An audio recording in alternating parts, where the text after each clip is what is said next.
do know at this time.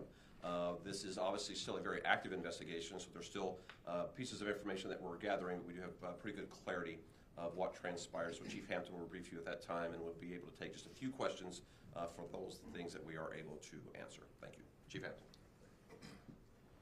Good afternoon. A little after 1 p.m., Zone 6 officers were dispatched to 205 Memorial Drive for a person armed seen loading a firearm. When the officer arrived to that location, he saw the individual, male wearing all black, in fact armed with a weapon. He started to challenge the individual, giving him commands to drop the weapon. That subject did not do that. The subject actually did fire one round. That round did strike our patrol vehicle, and then the subject fled on foot. The officer was not injured at that time, and he gave description to where that individual fled to, which was the gas station at the corner of Memorial Drive in Moreland. Other officers responded to the scene. At that time, the suspect enters into the store. He forcibly enters into the clerk area of the gas station where he's tried to get inside the cash registers, actually two of them. There were two clerks inside the store.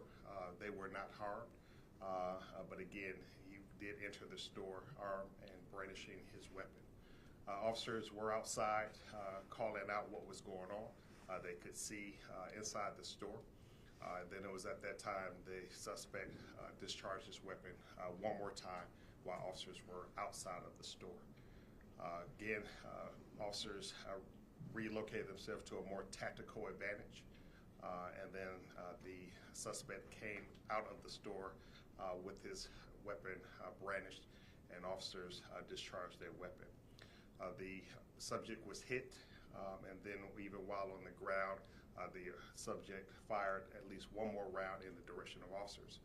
Multiple officers discharged their weapon, striking the suspect. The suspect was later transported to Grady Hospital, where he succumbed to his injuries. Right now, one officer was just with very minor injuries, but no officer was injured by gunfire. And right now, the GBI is on scene. They will take over the lead for this officer-involved shooting. Okay, thank you, Chief Hampton.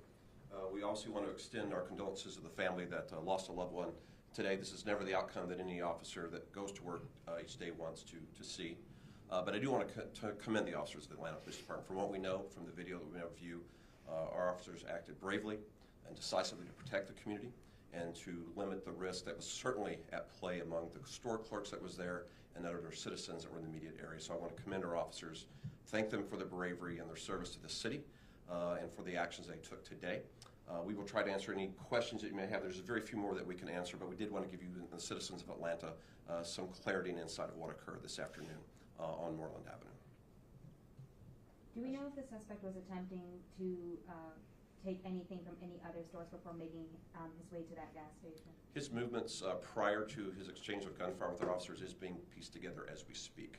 So it's likely we'll be able to update you later, but right now we cannot say where he was at before he first encountered our officers. And you're saying he was involved in trying to rob those two cash registers? It's apparent to us from what we can see that there was a robbery attempt that was occurring when our officers, backup officers, arrived at the location.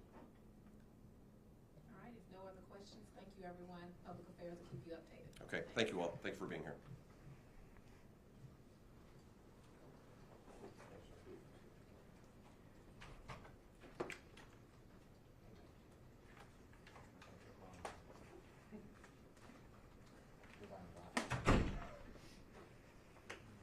We'll have you break down. Any more live shots outside or in the lobby? Wait, you don't want to set the live shots up here?